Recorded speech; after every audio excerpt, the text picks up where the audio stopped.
So in the second case, X is not in A because there are only two situations, only two possibilities for any member X. It's either in A or not in A.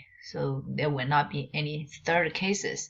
And we already proved in case A if X is in A, and then we prove X is in A union B intersecting C, which we call it math club.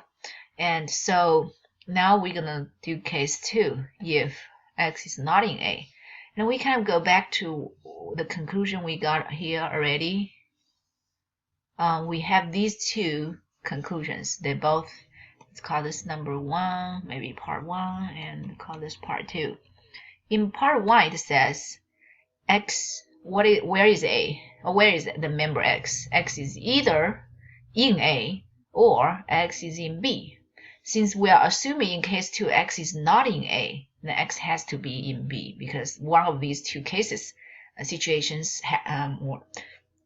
has to happen, has to occur either in A. If it's not in A, then it has to be in B. So we got the conclusion X is in B. And look at the second condition. Notice that this is and, which both will occur.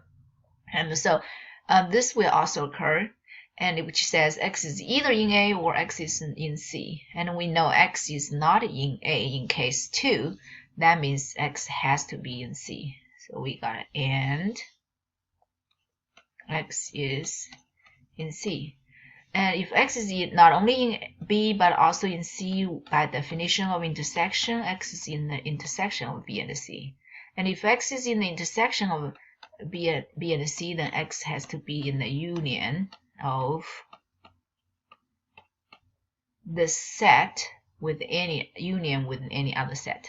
So we proved, and again that's the definition, if X is in A or in intersection of B and C, X is in the union. So now we proved for both cases, doesn't matter if X is in A or not in A, X is always going to be in the history club. This long set here, A union B intersecting B, C. So now we proved for either case X is in M, and we started with X. What's this X? X is a member of history club, and now we proved for both cases X is going to be a member of M club, the math club, which means H is contained in M. So that's how we prove this.